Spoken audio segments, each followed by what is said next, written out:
Today, we're diving into a form of medicine that's, well, a little unconventional, but incredibly powerful. And chances are, it's already in your pocket. We are talking about music and the growing body of science that says it can be a serious weapon against chronic pain, a condition that affects millions of people but is so often invisible. So let's just ask the big question right up front. Can your favorite playlist actually act like a painkiller? I mean, it sounds almost too good to be true, right? But the science suggests the answer is, well, it's a lot more fascinating than a simple yes or no. Let's get into it.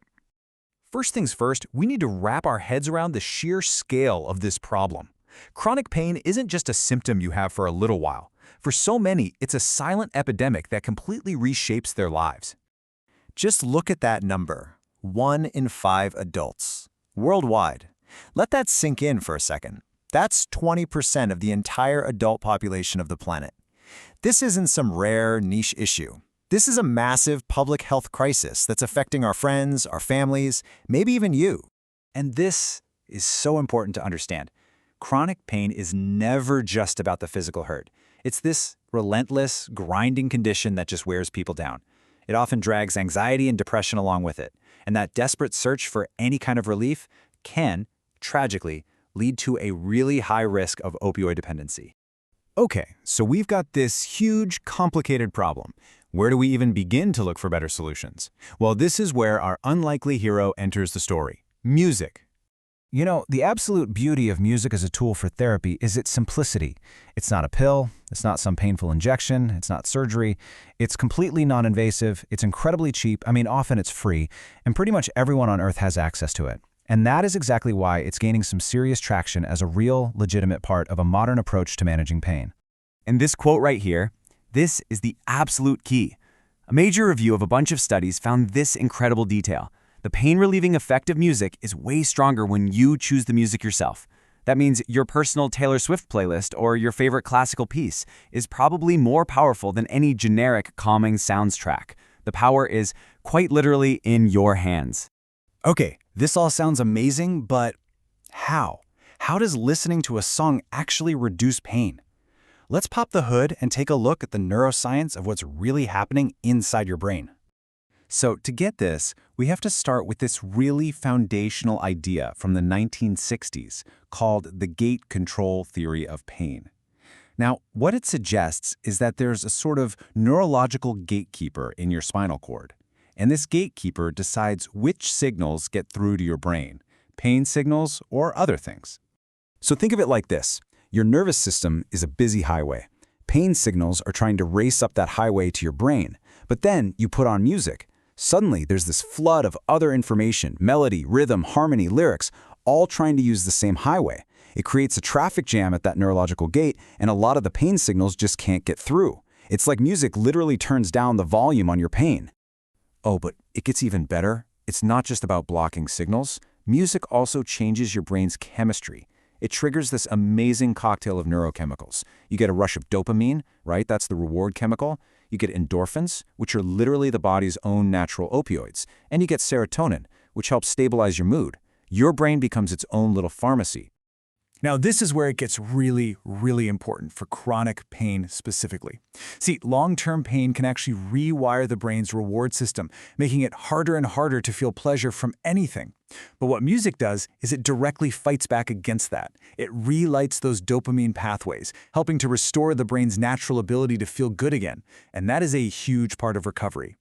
Okay, the theory is pretty compelling, I'll give it that. But what about the hard data? Does the clinical evidence actually back all of this up? Let's take a look. So when scientists really want to find the truth, they do something called a meta-analysis. Take a look at this chart. It shows how researchers for one major review started with almost 800 different studies. Then they rigorously filtered them down and down and down until only the 14 most high-quality, reliable trials were left. So we're not talking about a couple of anecdotes here. This is serious, meticulous science. So what did they find? Well, look at the results from this 2020 trial. The group that only got standard medical care saw about an 8% reduction in their pain. But the group that added music therapy to their standard care, they saw a 30% reduction. That is a massive, massive difference. And get this, we can actually see these changes happening in the brain. Using fMRI scans, scientists can see that after listening to music, the way different parts of the brain talk to each other actually changes, especially in the networks that control attention. And here's the kicker. The more these brain networks change, the more pain relief the person says they feel. The effect is real, it's visible, and it's measurable. So the science is solid. The evidence is strong. Now we get to the most important part. How can you actually put this to work in your own life? Let's build your personal music prescription. All right, so you've basically got two main ways to do this. First, there's active music making. That's things like playing an instrument, singing in the shower, or even just tapping out a rhythm. The research says this is fantastic for improving your ability to function day to day. Then there's the second option, receptive listening. And for pure relaxation and pain relief, the science points to a sweet spot, music with a tempo of about 60 to 80 beats per minute, which is, not coincidentally, right around the speed of a resting heart rate. Now, let's be real for a second. This is not a magic wand. The pros are huge, right? No medication, it makes treatment way more enjoyable, it crushes stress, but there are some cons to keep in mind. The effect is gradual, it's not instant. It really does require regular practice, and it's best seen as part of a larger treatment plan, not necessarily a complete replacement for everything else. So, how do you start? It's honestly so simple. Step 1. Pick music you genuinely love.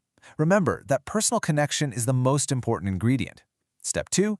Aim for about 20 to 30 minutes. Consistency every day is way more important than doing one super long session. 3. Don't just have it on in the background while you do other things. Actively listen. Really focus on the sounds. And 4.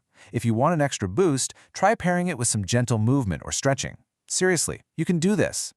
Okay, I know what a lot of you are probably thinking right about now. This all sounds great, but what if you're like me and you're, musically challenged? You can't play an instrument, maybe you can't carry a tune.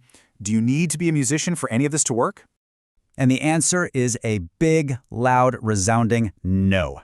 Absolutely not. You do not need a single ounce of musical talent. The therapeutic benefits are available to every single one of us. It's about the process and the experience, not about the performance. And that really brings us to the end. We've seen just how big the chronic pain problem is, we've gone deep into the science of how music works on the brain, and we've laid out the simple steps to start using it. The evidence is clear. The right sounds can have profound effect on what you feel. So I guess the only question left to ask is, what's going on your pain relief playlist?